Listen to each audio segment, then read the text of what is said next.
श्री गोनिताई चंद्र की जय, गौर भक्त वृंद की जय, भागवत गीता की जय, यात्रा महामहोत्सव की जय, हरिनाम संकीर्तन की जय, गौर प्रेमानंदे हरि बोल।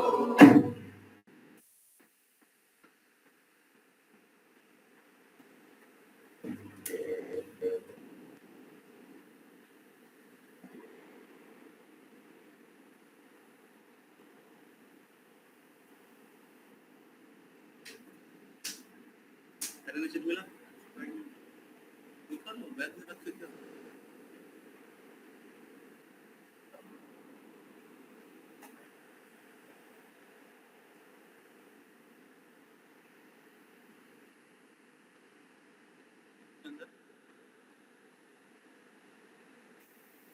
ज्ञानतिमिरान्धस्य ज्ञानाञ्जनशलाकया चक्षुरुन्मीलितं येन तस्मै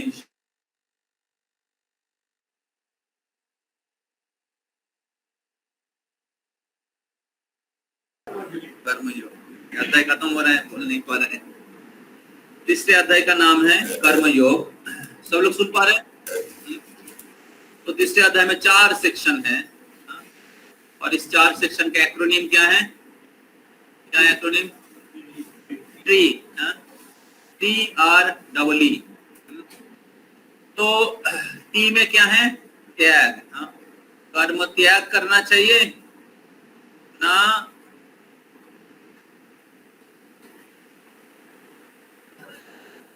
कर्म करना चाहिए?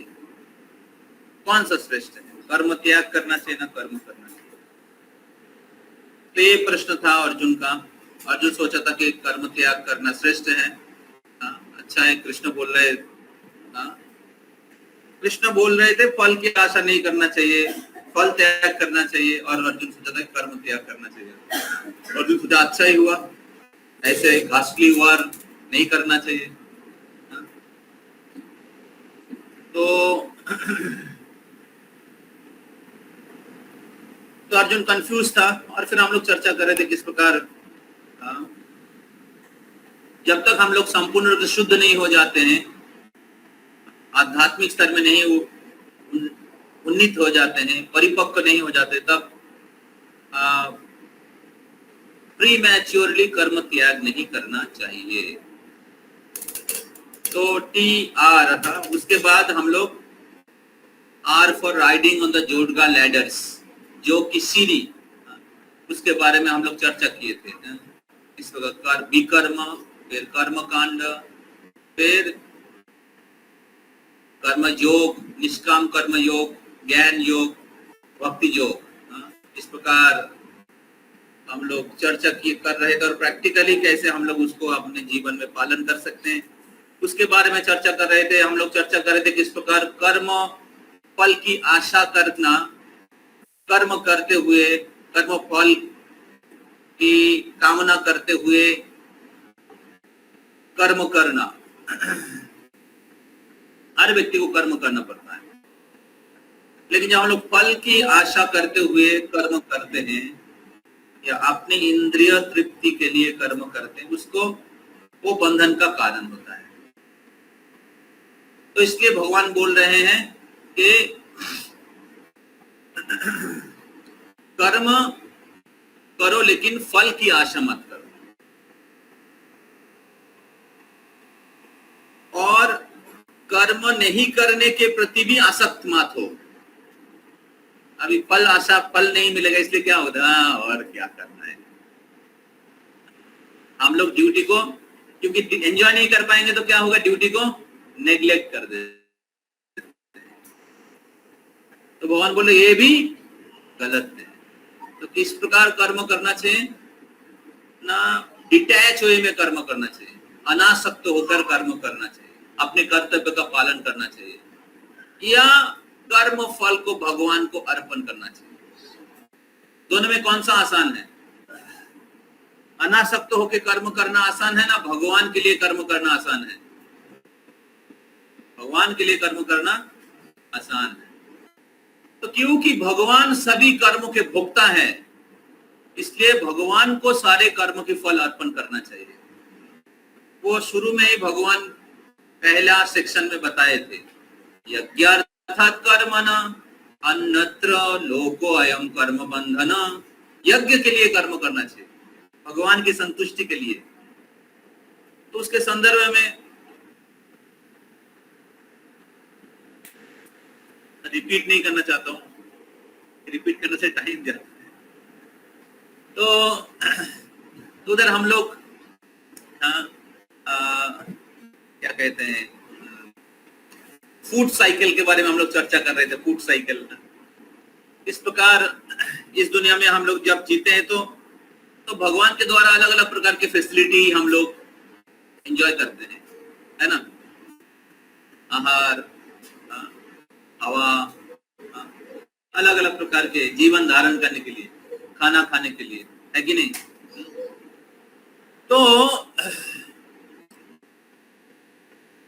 तो इसलिए भगवान के प्रति कृतज्ञता स्वरूप यज्ञ करना चाहिए, मतलब यज्ञ करना चाहिए। और इस प्रकार यज्ञ करने से क्या होता है, हम लोगों का बंधन नहीं होगा और हमारे जो जरूरत है वो भी प्राप्त हो जाएंगे, हमें जरूरत है वो भी प्राप्त हो जाएंगे, और सेम टाइम हम लोग इस भौतिक जगत में आसक्त नहीं होंगे। तो इसलिए भगवान कहते हैं आहार, जीव अन्न खाकर जीवन धारण करते हैं। उस अन्न उत्पन्न होता है वर्षा से, वर्षा होता है यज्ञ से, और इसलिए यज्ञ का अनुष्ठान करना चाहिए। तो इस प्रकार भगवान कह रहे हैं कि केवल इंद्रिय तृप्ति के लिए हमें कर्म नहीं करना चाहिए, भगवान की संतुष्टि के लिए अनासक्त होकर भगवान की संतुष्टि के लिए कर्म करना चाहिए। यह सभी कर्मों के फल भगवान को अर्पण करना चाहिए। तो इस प्रकार दूसरा सेक्शन हुआ। तीसरा सेक्शन क्या था, ETREE।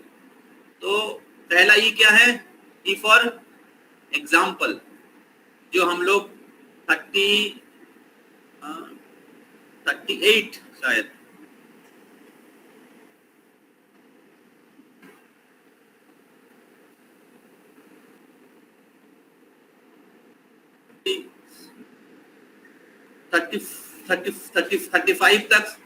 थर्टी फाइव तक थर्ड सेक्शन है, तीसरा सेक्शन 35 तक है। तो जिधर भगवान अर्जुन को बोल रहे कि देखिए जनक महाराज जैसे महान व्यक्ति विदेही थे, और वो पूरे पृथ्वी के राजा थे, लेकिन वो प्रजा के कल्याण के लिए, भगवान की संतुष्टि के लिए अनासक्त होकर कर्म किया। उन्होंने कर्म त्याग नहीं किया, कर्म फल भी नहीं भोगा। कर्म त्याग भी नहीं किया, कर्म फल भी नहीं भोगा। अभी कर्म दो प्रकार की है, मैंने बोला था, क्या क्या?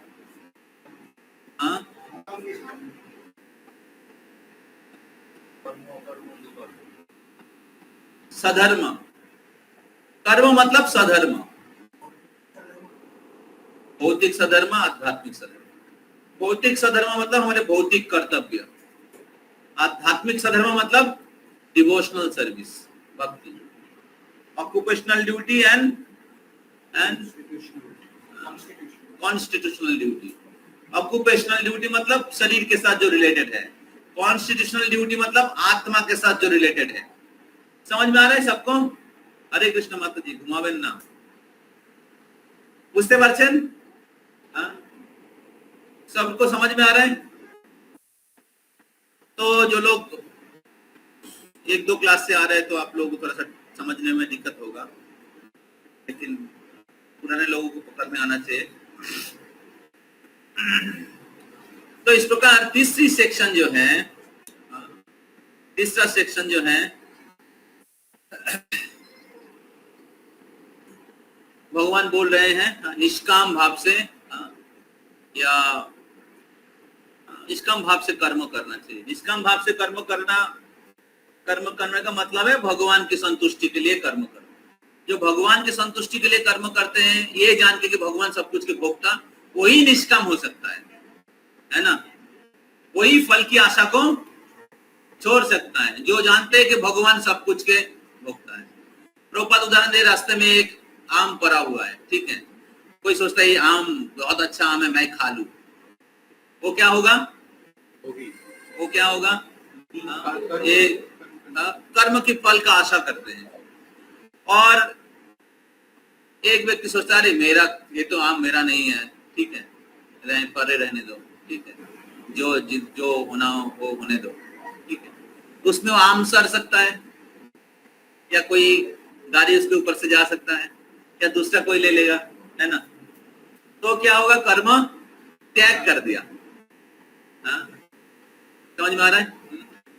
और तीसरा व्यक्ति क्या करेगा, भक्त क्या करेगा, अरे भगवान के लिए, भगवान को भोग लग सकता है, इतना सुंदर आम, तो भगवान को भोग लगाकर प्रसाद के रूप में खा लेता है। समझ में आ रहा है?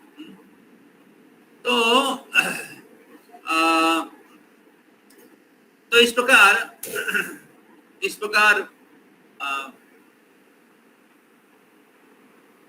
सब कुछ भगवान की, भगवान सब कुछ भगवान सब कुछ भोगता है। भोक्ताराम यज्ञ तपसाम सर्वलोक महेश्वरम सूर्यदाम सर्वभूतानाम ज्ञात्यमाम शांति पृच्छति, वही शांति प्राप्त करता है जो जानते हैं कि भगवान सब कुछ के भोक्ता है, सभी लोगों के मालिक हैं, आध्यात्मिक भौतिक, और सूर्य सभी जीवों के हितैषी है।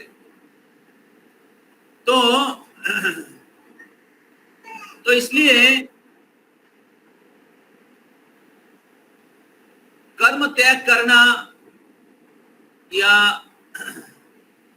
कर्म फल को भोग करना दोनों ही गलत है। कर्म फल को भगवान को अर्पण करना या भगवान की संतुष्टि के लिए सब कुछ करना, सभी कर्मों को भगवान की संतुष्टि के लिए, जैसे आप खाते भगवान को भोग लगा के खाइए, आप धन कमाते उसको भगवान की सेवा में लगाइए, बच्चे पल रहे हैं बच्चे को भगवान के भक्त बनाइए। तो इस प्रकार ये ज्यादा आसान है और सही है। समझ में आ रहा है ना?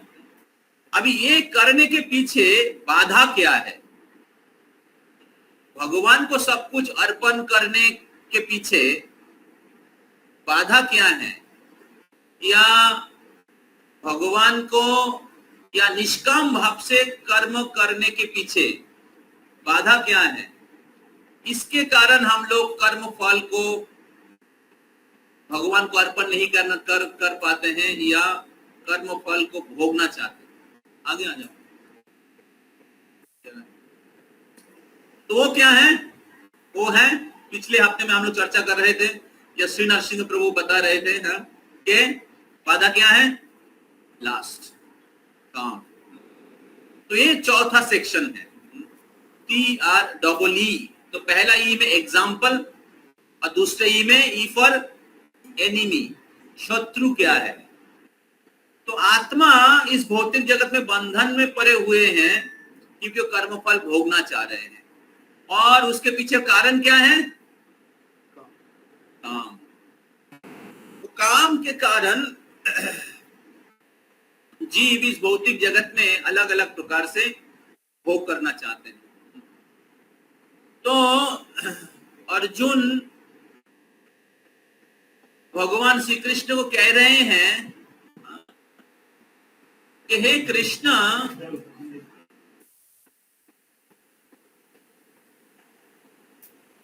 तो सामने आ जाओ, इधर आ जाओ, या आप लोग सामने आ जाओ। तो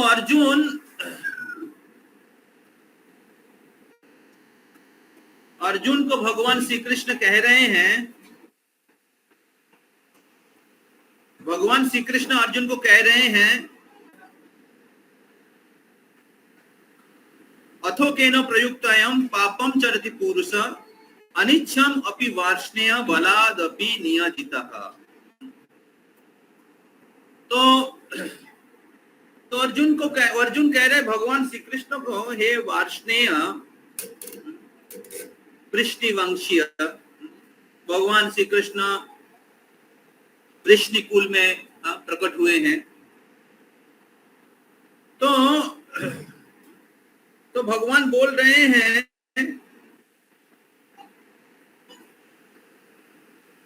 कि मनुष्य क्यों अपने अनिच्छा के कारण भी, अनिच्छा के बाद भी बलपूर्वक पाप कार्य में नियोजित हो जाता है। बहुत बार हम लोग देखते हैं कि हम लोग पाप करना नहीं चाहते हैं, जो अज्ञान में है तो पाप कर ही रहे हैं। अविद्या कामो कर्म भी, अविद्या मतलब अज्ञान के कारण लोग पाप कर्म करते हैं। लेकिन बहुत बार हम लोग देखते हैं कि जब हम लोग भक्ति में शुरू में आते हैं मतलब पाप छोड़ना चाहते हैं, लेकिन दोबारा उस पाप में चले जाते हैं। तो अनिच्छाकृत हो या अपनी इच्छा से हो, तो उसका कारण क्या है? बलादिव नियोजित।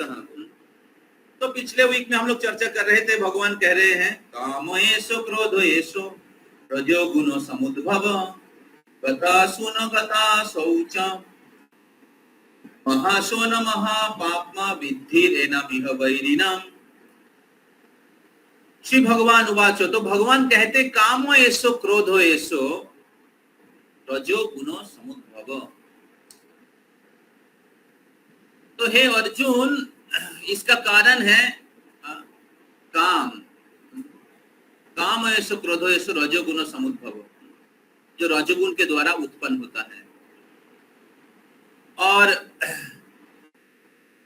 इस काम क्रोध में परिणत होता है और क्रोध से मोह उत्पन्न होता है, और उस मोह के कारण जीव इस भौतिक जगत के बंधन में आबद्ध हो जाता है। तो इसलिए महासुनो महापाप्मा, तो जो काम जो है ये सर्वग्रासी है, सब ज्ञान को हर लेता है, सब कुछ खत्म कर देता है। महासुनो महापाप्मा विद्धिरेनम इह वैरिणाम्। तो इसको, ये जो काम जो है सर्वग्रासी है और पापात्मक, पाप में प्रवृत्त कराता है।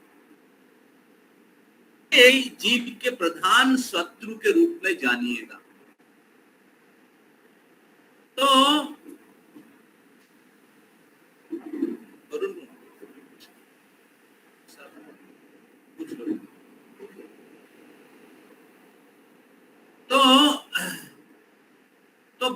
काम जो है जीव के सर्व प्रधान शत्रु है, इसके बारे में गीता में बहुत बार बोल चुके हैं भगवान, बहुत बार बोल चुके हैं। इस चैप्टर में और एक जगह में बोलेंगे, आगे हम लोग जब चर्चा करेंगे तो हम लोग और भी सुनेंगे।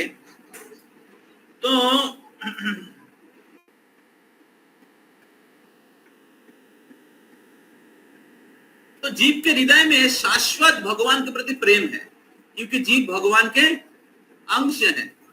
मामोई वंश जीवो लोके, भगवान बोलते हैं कि जो जीव है मेरे वंश है, वंश के हैं। मामोई वंश, इसका दो मीनिंग है, मतलब मेरे वंश का है और एक होता है मेरा अंश है ना। भक्ति विजय भागवत महाराज बोल रहे थे मेरे वंश का है। तो इसलिए स्वाभाविक से प्रेम है भगवान के प्रति, लेकिन उस स्वाभाविक प्रेम,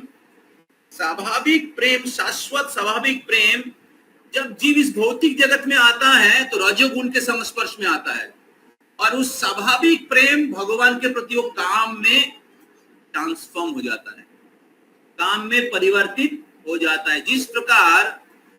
जिस प्रकार दूध जब इमली के टच में आता है तब क्या होता है, दही बन जाता है। उसी प्रकार जीव के स्वाभाविक प्रेम, इस भौतिक जगत में हम लोग काम के सबसे ग्रॉस एग्जाम्पल है man woman attraction, gross example. लेकिन केवल स्त्री पुरुष का आकर्षण ही काम नहीं है, भगवान से अलग होकर जो भोग करने की या सुखी होने की जो इच्छा है, भगवान की शरण नहीं लेकर भगवत विमुख होकर जीने की जो इच्छा है अलग अलग प्रकार से, उसको ही आत्मेंद्रिय प्रतिवांछा तारे कहे काम। समझ में आ रहा है? बंगाली में है, आसान है समझना, कोई भी समझ सकता है, हिंदी भाषी भी। आत्मेंद्रिय प्रतिवांछा, desire to enjoy our own senses, अपने इंद्रियों को तुष्ट करने की इच्छा अलग अलग प्रकार से, हर इंद्रियों को। तारे कहे काम, कृष्णेंद्रियो प्रति इच्छा हरे प्रेमो नाम, कृष्ण की संतुष्टि की जो इच्छा है उसको प्रेम कहते हैं। तो प्रभुपाद जी लिखते हैं, बहुत सुंदर तात्पर्य है, प्रभुपाद के तात्पर्य काफी है समझने के लिए, कोई एक्सप्लेनेशन की जरूरत नहीं है।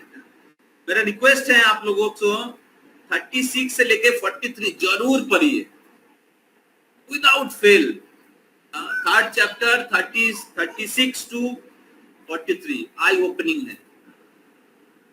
तो प्रभुपाद तात्पर्य में सब कुछ लिख दिया है। अगर आप भक्ति में आगे बढ़ना चाहते हैं, ये तात्पर्य काफी है आपके अज्ञान को, आपके मोह को काटने के लिए।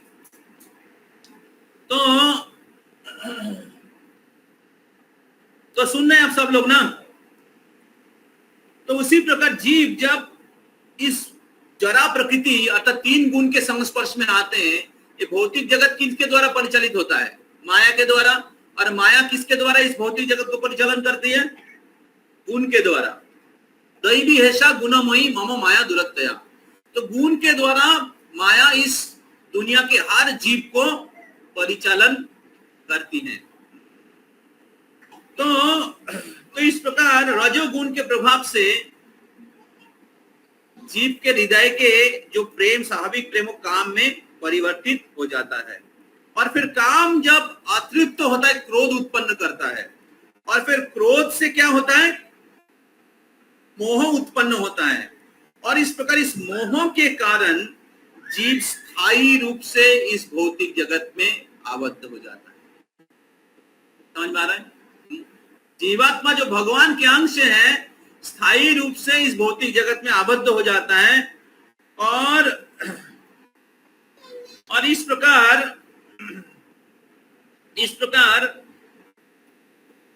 आत्मा सोचने लगता है कि यही मेरी असली सुख है।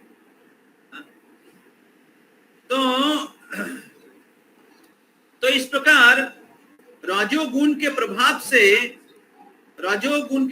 से आत्मा काम के अधीन हो जाता है।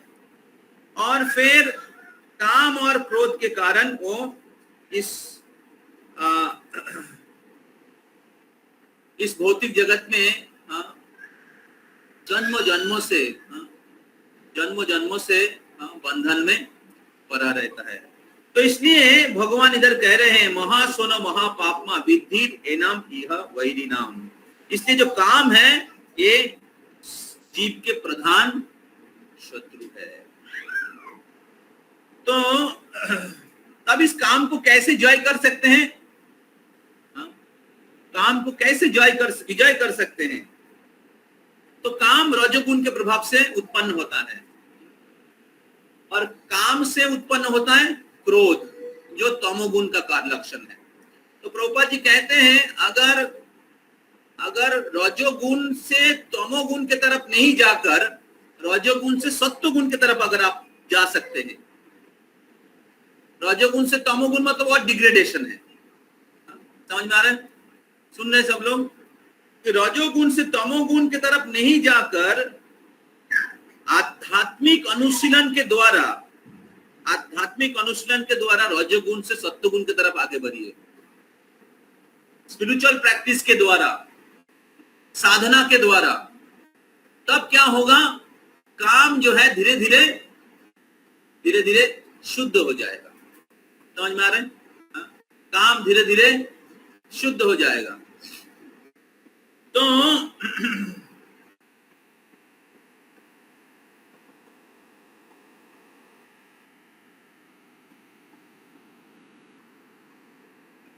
भगवान सभी जीवों को एक स्वतंत्रता दिए हैं, इंडिपेंडेंस दिए, फ्री विल दिया है। लेकिन जीव जब उसका फ्री विल का मिस यूज करते, स्वतंत्रता का अपव्यवहार करते, तब क्या होता है? तब क्या होता है? वो काम के कबल, क्या कहते हैं, काम के चंगुल में आ जाता है। जैसे बहुत सुंदर उदाहरण है, लक्ष्मण जी ने सीता मैया को बोला था कि लक्ष्मण रेखा को क्रॉस मत करिए, ठीक है, क्रॉस करेंगे तो विपद हो सकता है। तो सीता मैया ने क्या किया था? लक्ष्मण गुरु के जैसा है और सीता मैया एक जीव के प्रतिनिधित्व कर रही है। लेकिन जब सीता महारानी ने लक्ष्मण जी का आदेश का पालन नहीं किया तो रावण काम के प्रतिनिधि है उसके चंगुल में फंस गया, और रावण ने क्या किया? उसको श्रीलंका में जाकर बंदी बना दिया। तो श्रीलंका जो है मैटेरियल वर्ल्ड, भौतिक जगत, समझ में आ रहा है? श्रीलंका जो है भौतिक जगत के प्रतिनिधित्व करते हैं और राम के राज्य अयोध्या आध्यात्मिक जगत के प्रतिनिधित्व करते हैं।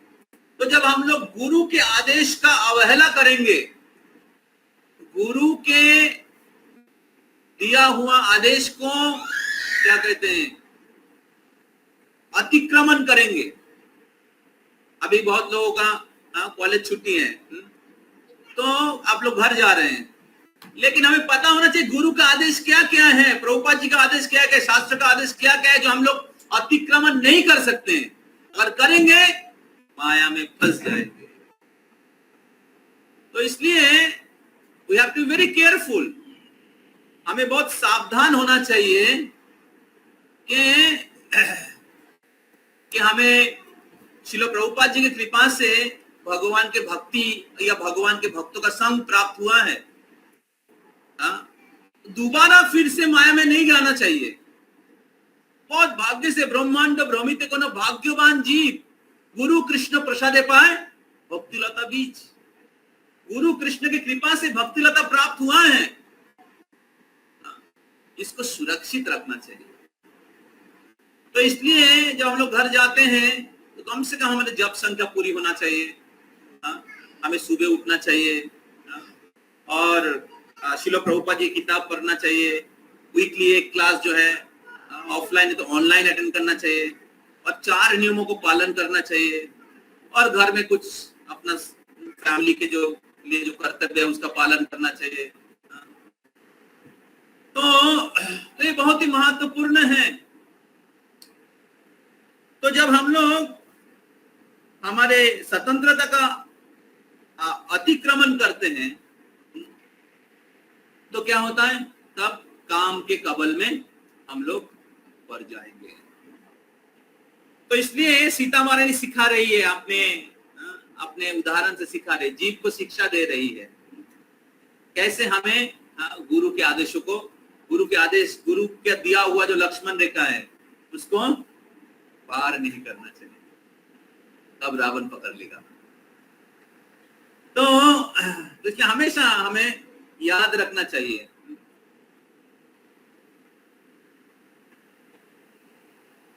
तो जीव इंद्रिय भोग करना चाहते हैं और भगवान इस भौतिक जगत का निर्माण किए जीव के इंद्रियों को, इच्छा को तृप्त करने के लिए।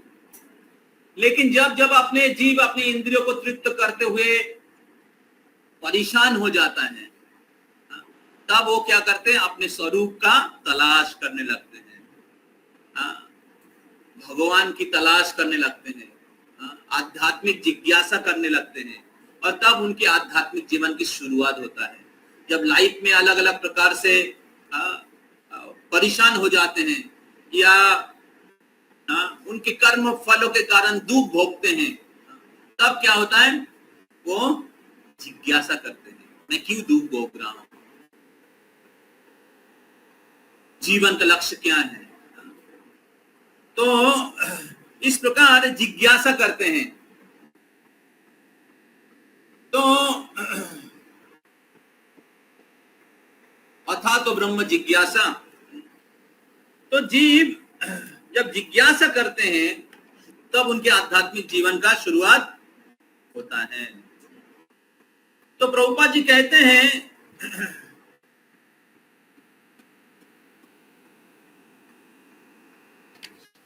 इस भौतिक जगत में जो भी चीज है ये आध्यात्मिक जगत के प्रतिबिंब है। इस भौतिक जगत में जो काम है वो आध्यात्मिक जगत में वो प्रेम है। तो अभी उसको हम लोग भौतिक जगत में क्या आ रहे हैं, अपने संतुष्टि के लिए लगा रहे हैं। लेकिन अगर वही चीज अगर हम लोग कृष्ण की संतुष्टि के लिए लगाएंगे तो क्या होगा, वो प्रेम हो जाएगा। तो प्रभुपाद जी बोलते हैं कि हमारे हृदय में जो काम और क्रोध है इसको अगर भगवान की सेवा में लगाएंगे तो क्या होगा, हमारे हृदय शुद्ध हो जाएगा। हमारे हृदय में जो काम है या क्रोध है वो परिवर्तित हो जाएगा। तो क्योंकि भगवान से सब कुछ आया है तो हम सब कुछ भगवान की सेवा में लगा सकते हैं। तो एक है, अगर हम लोग साधना अच्छे से करेंगे तो हमारे हृदय में जो काम भाव है वो धीरे धीरे नष्ट हो जाएगा। काम और कर्म बीज तो वो नष्ट हो जाएगा। बीज में पानी डालेंगे तो क्या होगा, उसमें से पौधा निकल जाएगा। लेकिन बीज को फ्राई कर देंगे तो क्या होगा, उसमें पानी डालेंगे क्या होगा, उसमें से पेड़ नहीं निकलेगा। उसी प्रकार अगर आप बहुत अच्छे से साधना करेंगे, भगवान का आश्रय लेंगे, भगवान का नाम का जप करेंगे, भगवान की भक्ति करेंगे, हरिनाम का जप करेंगे तो हमारे हृदय में जो काम कर्म बीज है वो नष्ट हो जाएगा। तो दूसरा है, भगवान कहते हैं कि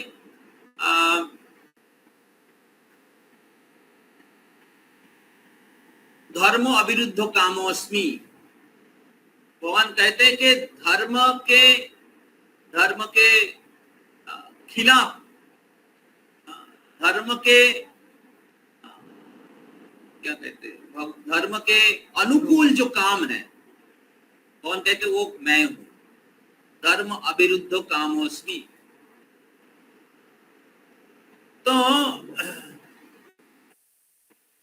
तो भगवान के संतुष्टि के लिए अगर कोई शास्त्र के निर्देश के अनुसार कोई काम का व्यवहार करते हैं तो वो धीरे धीरे उनको शुद्ध करता है। जैसे कृष्ण भावना में या वैदिक शास्त्र में गृहस्थ आश्रम का पद्धति है। तो गृहस्थ आश्रम में पति पत्नी कृष्ण संतान उत्पादन करने के लिए काम का व्यवहार कर सकते हैं। और इस प्रकार धीरे धीरे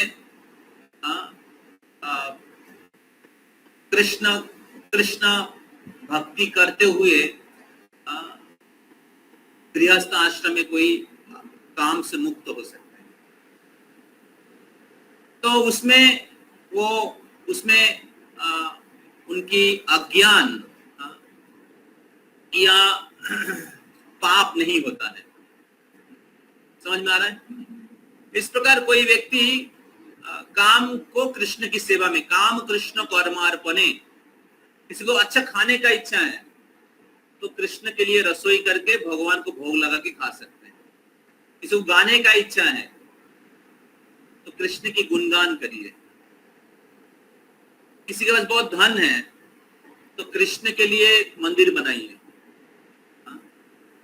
या कृष्ण के लिए बहुत सुंदर अलंकार, पोशाक, आभूषण खरीद के कृष्ण को अर्पण करिए। तो इस प्रकार तुम्हार कनक भोगेर जनक, कनकेर नामे सेवक माधव। कनक मतलब गोल्ड। तो कनक को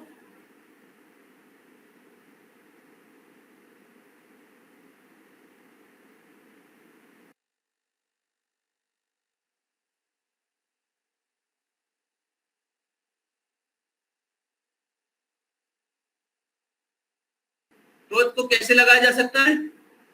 कृष्ण विद्वेषी, जैसे हनुमान जी ने क्रोध को लगाया लंका पूरी जलाकर, क्रोध कृष्ण देशी जन है। और भगवान कृष्ण भी अर्जुन को कह रहे युद्ध करो, क्योंकि जो कौरव लोग हैं धर्म के विरुद्ध हैं, तो तुम क्षत्रिय हो, तुम्हारा कर्तव्य है युद्ध करना। अभी युद्ध कैसे क्रोध के बिना कर सकता है? बिना क्रोध से कोई युद्ध कर सकता है? नहीं कर सकता। तो इसलिए क्रोध कृष्ण की मेरे सेवा में लगा। समझ में आ रहा है? तो इस प्रकार लेकिन अभी हम लोग प्रैक्टिकल लाइफ में क्रोध को व्यवहार करने के लिए बहुत सावधान होना चाहिए। क्रोध को भगवत विद्वेषी के खिलाफ हम लोग लगा सकते हैं, लेकिन बहुत सावधानी से, रिजल्ट प्रॉपर होना चाहिए। चैतन्य बाबू बोलते त्रिनादपि सुनीचन तरोरपि सहिष्णुना, सहिष्णुता का आचरण करना चाहिए भक्तों के विशेष में। अभी तो इस प्रकार काम और क्रोध को भगवान के सेवा में अगर हम लोग नियुक्त करेंगे तो क्या होगा? धीरे धीरे हमारे अज्ञान नष्ट हो जाएगा।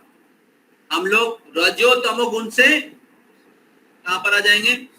सत्य गुण या शुद्ध सत्य में आ जाएंगे। सत्य गुण के परे भी, ऊपर भी शुद्ध सत्य है। तो तब क्या होगा? भक्ति करना आसान होगा। हमारे स्वरूप जो है, भगवान के साथ हमारा संबंध जो है, वो क्या होगा? वो विकसित होगा। समझ में आ रहा है? अभी ये जो अगला वाला श्लोक है, ये बहुत ही महत्वपूर्ण श्लोक है। तो इस श्लोक में भगवान बोल रहे हैं कि जो काम है, ये काम तीन प्रकार के स्तर है। स्तर समझते ना? तीन प्रकार की लेवल है। जीव के शुद्ध चेतना जो है, तीन लेवल में काम के द्वारा ढकी रहती है। काम जीव के शुद्ध चेतना को तीन लेवल में ढक देता है। चलो बोलिए। धूमेनाव्रियते वर्णिः,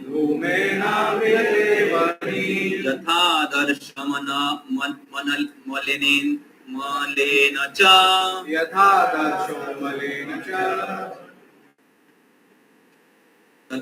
यथा उल्बनेन वृता गर्भस्तथा तेनेदमावृतम्। कोई अनुवाद करिए। As fire is covered by smoke, as a mirror is covered by dust, or as the embryo is covered by the womb, the living entity is similarly covered by different degrees of this lust.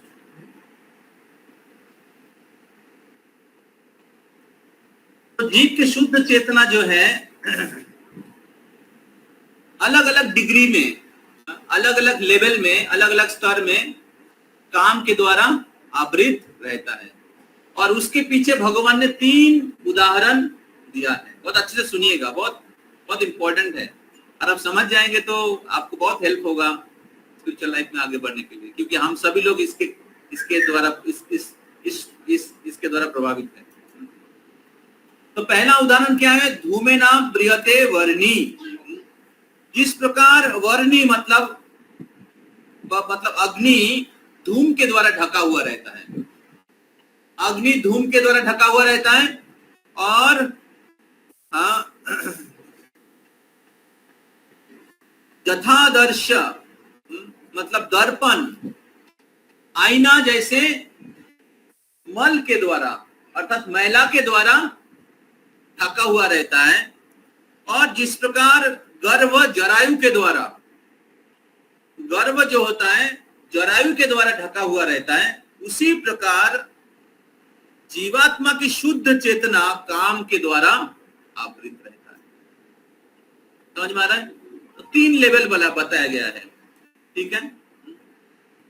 तो प्रभुपाद इसके तात्पर्य में लिखते हैं पहला उदाहरण मनुष्यों के लिए, दूसरी उदाहरण पशु के लिए। दूसरी उदाहरण कौन सा है? Dust on the mirror. आईना जो धूल से ढका हुआ रहता है। और तीसरा उदाहरण गर्भ में बच्चे। गर्भ जो है जरायु के द्वारा। तो ये वृक्ष के लिए, समझ में आ रहा है? तो अभी हम लोग एक एक उदाहरण चर्चा करेंगे। तो पहला उदाहरण क्या है? धूम, अग्नि धूम के द्वारा ढका हुआ रहता है। तो अभी जब अग्नि धूम के द्वारा ढकी हुई रहती है तो तब धूम देख के समझ में आता है, धुआं देख के समझ में क्या आता है कि अग्नि है। उसी प्रकार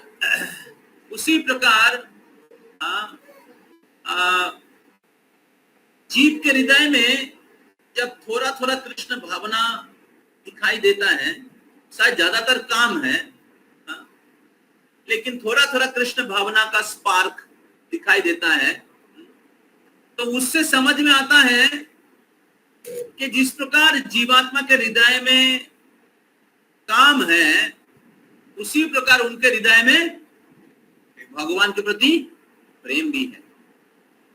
समझ में आ रहा है? तो अभी ये जो धूम किससे उत्पन्न होता है?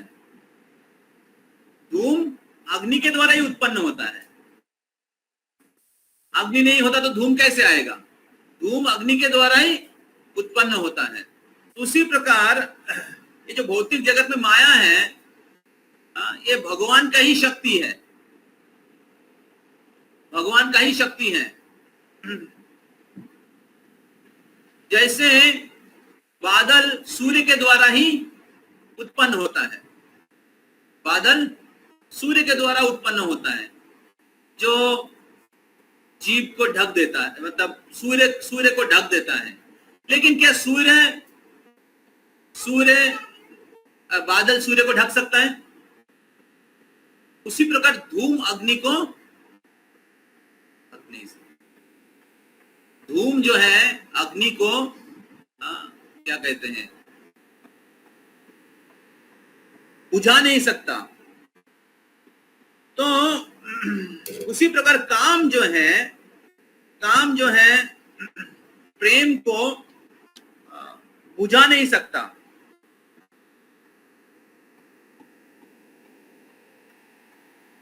तो शुरू शुरू में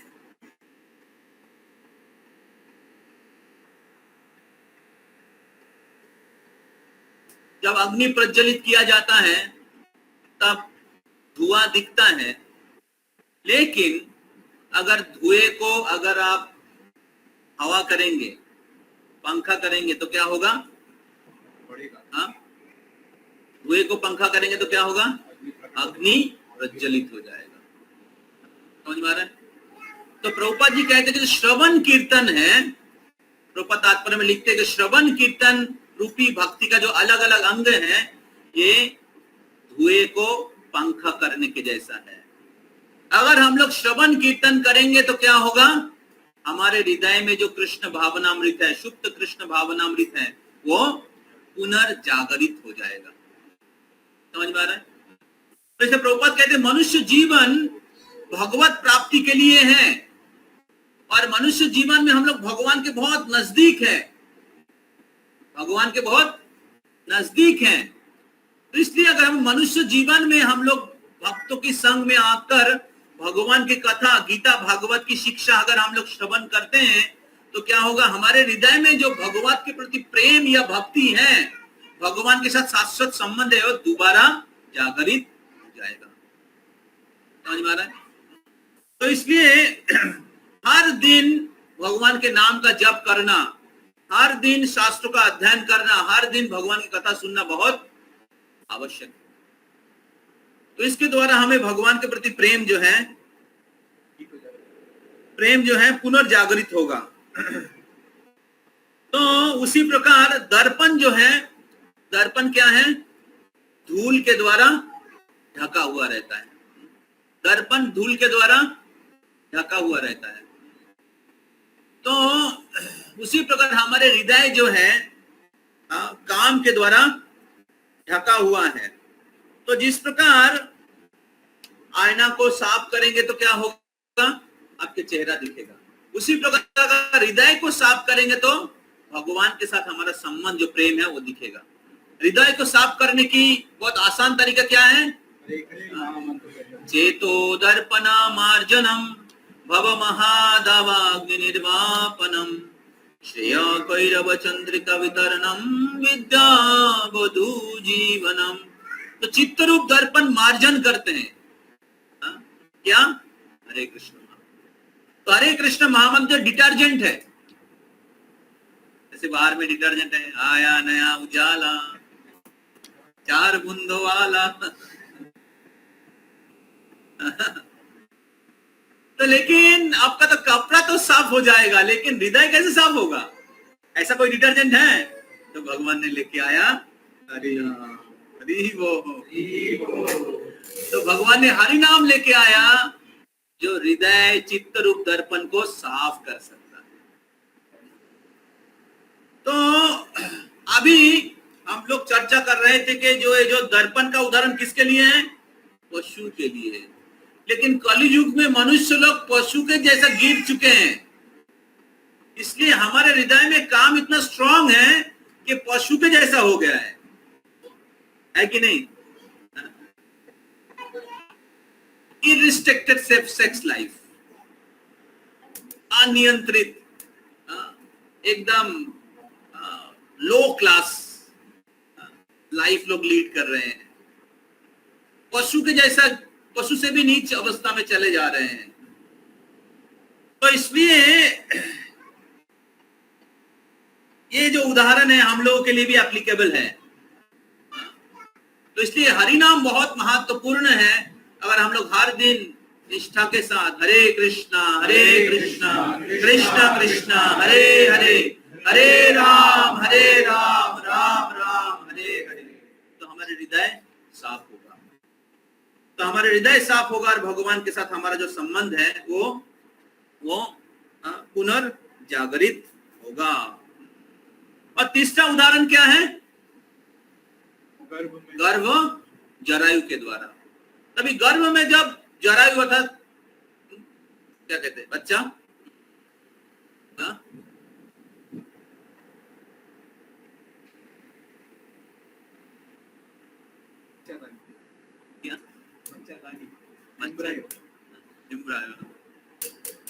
तो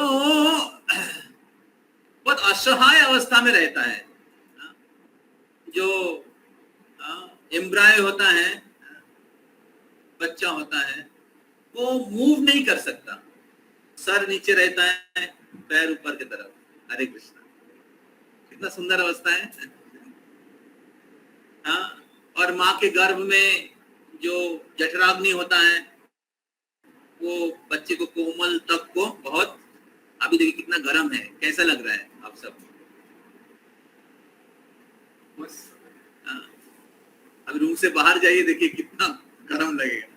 और माँ के गर्भ में अग्नि रहता है, वो अग्नि दग्धीभूत करता है। अच्छा नहीं सिचुएशन है, एयर टाइट बैग, और कितने सारे कीड़ा कीटाणु आत्मा को कोमल तक को काटता रहता है। इसलिए बच्चा रोता है और सभी लोग हंसता है, हाँ बच्चा, फिर नया बच्चा आएगा। तो एक असहाय अवस्था है। उसी प्रकार जब बहुत ही हाई डिग्री में होता है, जीव के स्वतंत्रता को छीन लेता है। जीवात्मा के पास इंडिपेंडेंस है, उसके इंडिपेंडेंस को हर लेता है। अभी लोग इतने क्या कहते हैं, अपने अज्ञान में है, वो चाहते हैं कि कैसे भी एंजॉय करे, just do it, eat drink and be merry. तो पाश्चात्य देश में जाएंगे तो सब नंगा घूमते हैं, लड़का लड़की रास्ते में सबके सामने एक दूसरे को किस करते हैं, और एक पुरुष कई सारे स्त्रियों के साथ संबंध रखते हैं, एक स्त्री कई सारी पुरुषों के साथ संबंध रखती है, एकदम पशु से भी नीचे है। अभी जब पाश्चात्य देश में लोग जब उम्र बढ़ जाता है तो सेक्स डिजायर कम हो जाता है, तो वो सेक्स डिजायर को इंक्रीज करने के लिए बंदर के कुछ ऐसे चीज यूज करते हैं सेक्स डिजायर को बढ़ाने के लिए। मतलब बंदर जैसे अनलिमिटेड सेक्स एंजॉय करते हैं, उसी प्रकार मनुष्य अनलिमिटेड सेक्स एंजॉय करना चाहते हैं। समझ में आ रहा है? तो और उसके बारे में कितने प्रकार के टेक्नोलॉजी और अलग अलग प्रकार से यूज करके पोर्नोग्राफी और सब कुछ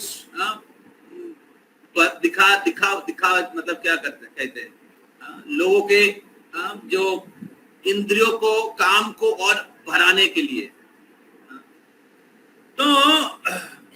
तो कहने का तात्पर्य यह है कि जीव जब अपने जीवन के परम उद्देश्य भगवान के साथ हमारा संबंध को भूल जाता है, तो और भगवान के नियमों को तोड़ के वो करना चाहते हैं, तब उनकी स्वतंत्रता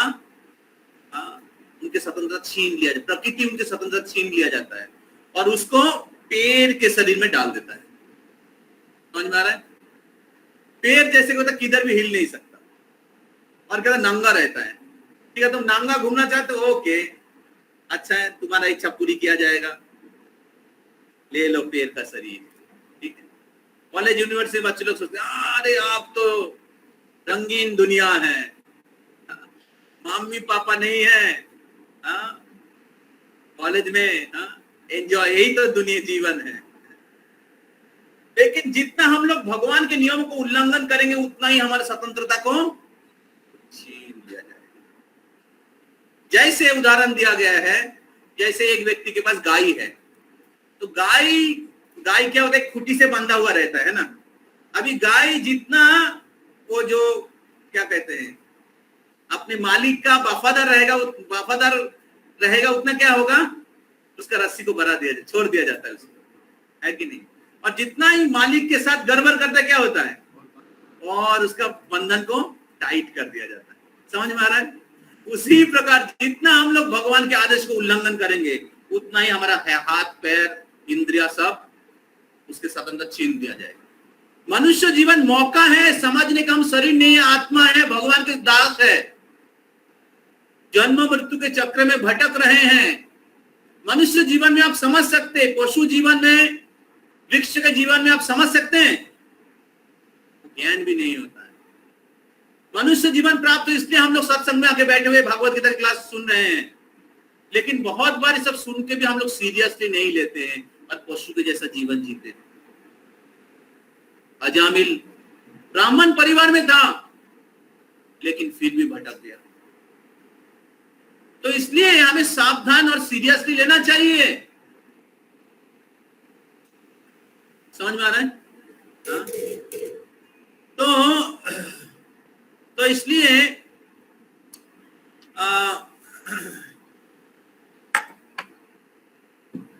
आपको पता है नॉल कुबेर और मणिग्रीव का पास टाइम केवल फिलोसफी नहीं है। नॉल कुबेर मणिग्रीव स्वर्ग के कुबेर के पुत्र थे, और जब माता पिता के पास बहुत धन ऐश्वर्य प्राप्त हो जाता, क्या होता है, वो क्या कहते हैं उसको, ये हो जाता है, लैविश हो जाता है। जैसे माता पिता के पास बहुत पैसा होता है तो क्या होता है, बेटा 4 व्हीलर में घूमता है, होटल में, बार में, क्लब में जाकर दारू पीता है, लड़कियों के साथ मस्ती करता है। उसी प्रकार कुबेर का 2 पुत्र का ऐसा हालत हुआ था। स्वर्ग में मंदाकिनी में नहा रहे थे, नग्न अवस्था में नारद मुनि जा रहे थे, फिर भी उनको कोई होश नहीं आया। नारद मुनि शाप दिया और क्या बन गए, लेकिन उनका भाग्य था कि नारद मुनि जैसे महान भक्तों का संग प्राप्त हो गया था, और उन्होंने उनके चरणों में गिर गया, अपराध माफ कर दीजिए, तो ठीक है, तुमको मैं आशीर्वाद करता हूं, तुम वृंदावन के पैर होकर जन्म लो। और कृष्ण भगवान आएंगे द्वापर युग में आपको उद्धार करेंगे। इस प्रकार नारद मुनि के अभिशाप जो है वरदान में बदल गया। नारद मुनि किसी भी तरीके से नारद मुनि के संग में आ गया, उनको तो कभी कृष्ण का दर्शन नहीं होता, लेकिन किसी भी प्रकार से उनको, इसलिए भक्तों का अभिशाप भी आशीर्वाद के जैसा है। तो इस प्रकार कहने का तात्पर्य ये है कि अगर हम लोग हमारे इंद्रिय और मन को संयम नहीं करेंगे तो हम लोग हमारी स्वतंत्रता और छीन लिया जाएगा और हम लोग इसी जीवन में दुख भोगेंगे और अगले जीवन में हम लोग और निम्न जोनि प्राप्त करेंगे। तो इसलिए भगवान कह रहे हैं कि एक व्यक्ति को समझना चाहिए कि काम हमारे सबसे प्रधान शत्रु है। 639 चलो बोलिए। आवृतम ज्ञानमेतेन ज्ञानिना नित्यवैरिणा काम रूपेण कौन्तेय दुष्पुरेण अनलेन च। देखिए बहुत फेमस श्लोक है। काम रूपेण कौन्तेय दुष्पुरेण अनलेन च। काम कभी भी तृप्त नहीं होता है। और ये क्या करता है? आवृतम ज्ञानमेतेन, ज्ञान को ढक देता है। ज्ञानिना नित्य वैरिणा, इसलिए ज्ञानियों के नित्य शत्रु है। इस प्रकार अग्नि कभी भी तृप्त नहीं होता है। अग्नि में जितना भी घी डालेंगे उतना ही अग्नि बढ़ता जाता है।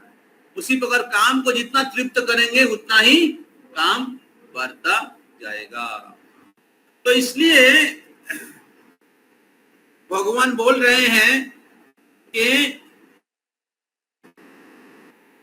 हमें जानना चाहिए कि काम हमारे शत्रु है। लेकिन आज के जमाने में लोग क्या सोचते हैं? काम हमारा सबसे श्रेष्ठ मित्र है। कॉलेज जाना पड़े, तुम्हारा गर्लफ्रेंड है क्या? नहीं, तेरा गर्लफ्रेंड नहीं है। क्या दिमाग खराब है क्या तेरा? गर्लफ्रेंड नहीं है। ट्रक के पीछे लिखा रहता है कर्म ही पूजा है। कोई गर्लफ्रेंड नहीं है। दारू पीता है तू?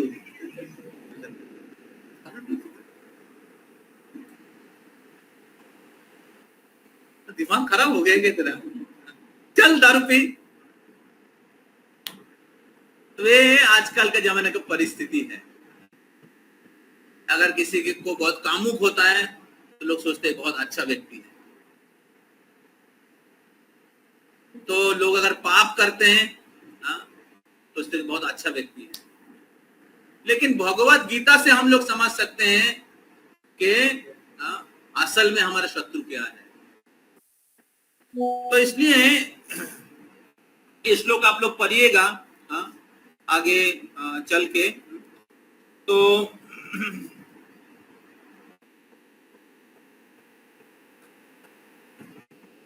तो इस प्रकार हमें काम को भगवान की भक्ति करने के द्वारा, सेवा करने के द्वारा इसको प्रेम में परिवर्तित करना चाहिए, या काम को बुद्धि के द्वारा नियंत्रण करना चाहिए। ज्ञान के द्वारा काम क्या होता है? ज्ञान को हर लेता है, इसलिए बुद्धि से नियंत्रण करना चाहिए। साधारणतः हम लोग क्या सोचते हैं? हम लोग इंद्रियों के डिमांड को पूरी करते हैं। इंद्रिय चाह रही है और इंद्रिय मन को प्रभावित कर देता है और मन बुद्धि को नियंत्रित करते हैं। तो आगे वाले 2-3 श्लोक में आप लोग आगे पढ़ेंगे। अगले क्लास जब होगा तो हम लोग चर्चा करेंगे कि किस प्रकार काम के द्वारा इंद्रिय के द्वारा मन के द्वारा बुद्धि प्रभावित हो जाता है और इस प्रकार आत्मा का अधपतन होता है। लेकिन भगवान बोल रहे हैं कि हमें ये ज्ञान होना चाहिए कि इंद्रिय से, जड़ पदार्थ से श्रेष्ठ क्या है? चेतन पदार्थ है कि नहीं? इंद्रिय से श्रेष्ठ है मन, मन से श्रेष्ठ है बुद्धि, बुद्धि से श्रेष्ठ क्या है? आत्मा। अभी क्या है? आत्मा ये सब के अधीन हो गया और इसका दासत्व कर रहे हैं। लेकिन हमें शास्त्र के ज्ञान से समझना चाहिए कि इंद्रिय के परे है मन, मन के परे है बुद्धि, बुद्धि से परे है आत्मा। और आत्मा किनके साथ संबंधित है? परमात्मा या भगवान के दास है। तो I am suppose to serve Krishna but I am serving my senses. I am suppose to serve spirit but I am serving matter. मैं भगवान की सेवा करना चाहिए था मेरे को, लेकिन मैं जड़ पदार्थ का या काम की सेवा कर रहा हूं। इस प्रकार इस आध्यात्मिक ज्ञान के द्वारा, भगवान के साथ हमारा संबंध के द्वारा हम लोग काम को त्याग कर सकते हैं। समझ में आ रहा है? इस आध्यात्मिक बुद्धि के द्वारा। और इसलिए अगला जो चैप्टर होगा, अगला चैप्टर का नाम है ट्रांसेंडेंटल नॉलेज, ज्ञान योग। तो ये ज्ञान कहां से आएगा? भगवान से। इसलिए भगवान अर्जुन को ज्ञान प्रदान करते हैं इस शत्रु से विजय प्राप्त करने के लिए। तो ये जो है थर्ड चैप्टर के साथ फोर्थ चैप्टर का कनेक्शन, समझ में आ रहा है? थर्ड चैप्टर के साथ फोर्थ चैप्टर का कनेक्शन। तो भगवान काम के कारण है अज्ञान, या भगवान के साथ हमारे संबंध को भूल जाना। तो इसलिए भगवान चौथे अध्याय में ज्ञान दे रहे हैं अर्जुन को, जिस ज्ञान के द्वारा या विज्ञान, देखिए इसमें श्लोक आएगा 41 नंबर श्लोक है। पापमानम प्रजहि हेनम ज्ञान विज्ञान नाशनम। ज्ञान और विज्ञान के द्वारा, तो ज्ञान है मैं शरीर नहीं हूं आत्मा हूं, और विज्ञान क्या है? भगवान के साथ, आत्मा के साथ भगवान के संबंध। ज्ञान और उसके ऊपर विज्ञान, भगवान के साथ हमारा संबंध। ज्ञान है मैं शरीर नहीं हूं आत्मा, और विज्ञान क्या है? भगवान के साथ आत्मा का जो संबंध है। तो ये जो आध्यात्मिक ज्ञान है, ये आत्मा को काम से उद्धार, या इस ज्ञान को आधार करके हम लोग, इस ज्ञान के बल पर हम लोग इंद्रियों और मन को काम से विजय प्राप्त कर सकते। समझ में आ रहा है ना?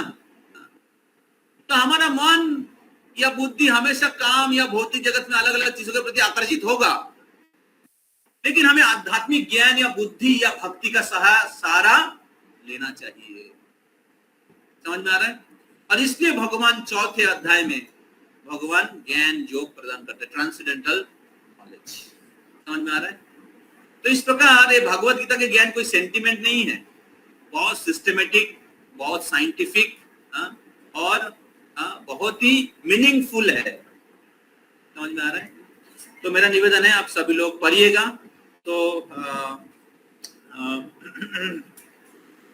ये जो विज्ञान है भगवान के साथ हमारा संबंध, और वही जो रथ यात्रा आ रहा है, हम लोग रथ यात्रा में भगवान की अलग अलग प्रकार की सेवा करने के द्वारा भगवान के साथ हमारा संबंध को और सुदृढ़ कर सकते हैं।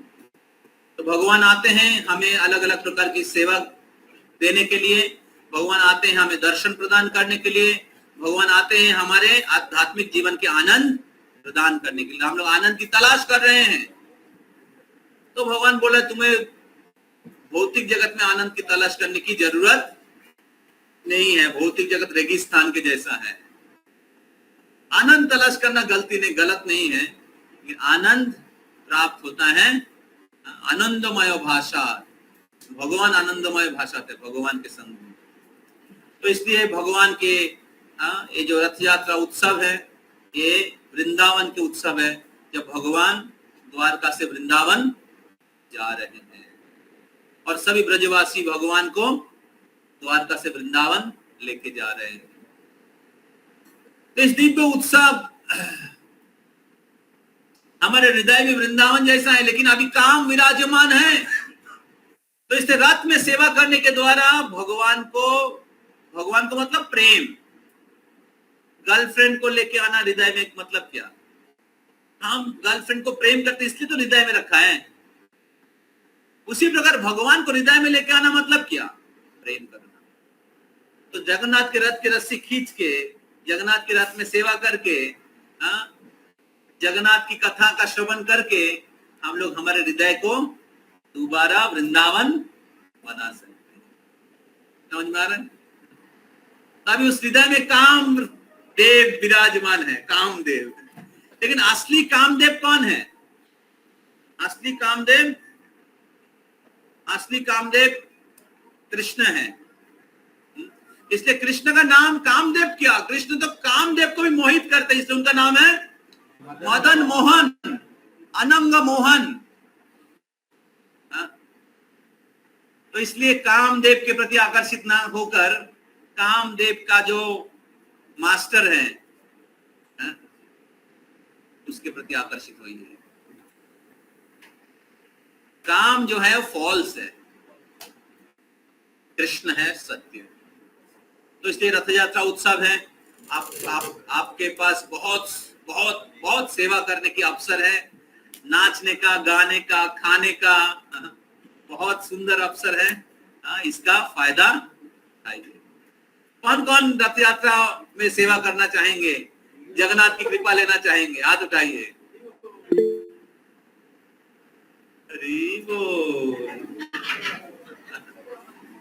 कुछ सोच रहे क्या करेंगे। अगर जगन्नाथ की सेवा नहीं करेंगे तो दूसरा कामदेव खड़ा है। अरे अच्छा कैंडिडेट मिल गया मेरा, अकेला बैठा हुआ है, कोई एंगेजमेंट नहीं है, ठीक है मैं कुछ सेवा देता हूं इनको। तो इसलिए खाली मत रहिए। माया देवी आकर आपको एंगेज कर देगा। इसलिए भगवान को संतुष्ट करने का सबसे श्रेष्ठ तरीका है भगवान की सेवा करना। रथ खींचिए, हरिनाम करिए। ऐसे कहा गया है कि जगन्नाथ, अगर रथ में कोई जगन्नाथ का दर्शन करते हैं, रथे च वामन दृष्टा पुनर्जन्म न विद्यते, स्कंद पुराण में कहा गया है। रथ में कोई अगर जगन्नाथ को दर्शन करते तो दोबारा जन्म नहीं होता। आप में से कितने लोगों को अभी तक कोई सेवा नहीं मिला है? हाथ उठाइए। रथ के दिन, रथ के आगे पीछे आप लोग सर्विस, जिस दिन रथ यात्रा का सेवा डिस्ट्रीब्यूशन हुआ था, आया नहीं था? हाथ उठाइए। ओके, जिन लोगों ने हाथ उठाया, कितने लोग रथ में सेवा करना चाहते हैं? आपने सेवा नहीं मिला लेकिन सेवा करना चाहते हैं? ठीक है, तो हाथ उठा के रखिए। Sign who can come here and write down the name. थोड़ा लेट हो गया तो इसलिए हम लोगों ने ऑलरेडी सेवा बांट चुके हैं। ऑलमोस्ट 60-70 लोगों को सेवा दे दिया गया है। ठीक है, तो थोड़ा हाथ उठाइए और नाम बता दीजिए। ओके, राहुल साहा, कालीपद प्रभु, कालीपद प्रधान, अरिहंत प्रभु, तोरुण प्रभु, जयेश प्रभु, महादेव प्रभु। फटाफट लिखो, आपका नाम लिख दिया हूं मैं। माता जी सुनंदा लिखिए, माता जी लिखिए। चलो क्या नाम बोल सो, जिनका नाम अब लास्ट वीक में नहीं लिखा गया था। आर्यन प्रभु, तरुण प्रभु और हाथुराई पिछले वीक में नहीं था। संडे में महादेव प्रभु, जयेश प्रभु। वो कितने लोग 7 दिन शाम को सेवा कर सकते हैं? शाम को 5 बजे से लेकर 8 बजे तक, या 7 दिन शाम को सेवा कर सकते हैं, 5 से लेकर 8 बजे तक। हाथ उठाइए। We need some devotee like that. हर दिन कुछ सेवा मिल जाएगा और इवनिंग प्रसाद आपके लिए फ्री। और अगर नाइट स्टे भी करना चाहते हैं आपके लिए फैसिलिटी रहेगा, ठीक है, वो भी ले सकते हैं। ओके, 7 दिन का हाथ उठाइए। हाथ उठाइए। महादेव प्रभु, कालीपद प्रभु, सूरज शाह। और कोई है?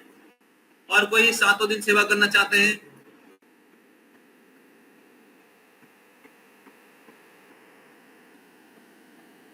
ओके, ठीक है, तो ठीक है ना। ओके, तो बाकी लोगों को हम लोग बता देंगे। जिन लोगों ने नाम दिया है अभी, इन लोगों को बता देंगे। और उसके लिए एक मीटिंग होगा संडे 8:15 to 9:30। संडे 8:15 to 9, जिन लोगों ने बुक डिस्ट्रीब्यूशन में नाम दिया है, इसके ऊपर एक ऑनलाइन मीटिंग होगा, और जो लोग वॉइस के आसपास रहते हैं वॉइस में आ सकते हैं। तो बुक डिस्ट्रीब्यूशन का सिस्टम क्या रहेगा, बुक डिस्ट्रीब्यूशन कैसे होगा, ठीक है, बुक डिस्ट्रीब्यूशन करने से कैसे आपको जगन्नाथ की विशेष कृपा मिलेगा, श्रील प्रभुपाद जी की विशेष कृपा मिलेगा, तो उसके बारे में डिस्कशन होगा। तो मेरा रिक्वेस्ट है सभी लोग ज्वाइन करिएगा, और ये बुक डिस्ट्रीब्यूशन का सेवा का ऑर्गेनाइजेशन हम लोग ही कर रहे हैं। गरिया वॉइस के डिवोटीज बुक डिस्ट्रीब्यूशन पूरा रथ यात्रा का 7 दिन बुक डिस्ट्रीब्यूशन ऑर्गेनाइज कर रहे हैं। प्रभुपाद कहते हैं, if you want to please me then distribute my books. Hare Krishna. इससे ऊपर और कोई सिग्नेचर चाहिए क्या? मेरे को संतुष्ट करना चाहते हैं, मेरे किताबों को वितरण करिए। और अगर प्रभुपाद संतुष्ट होते तो क्या, कौन संतुष्ट होगा? जगन्नाथ। हरे कृष्ण।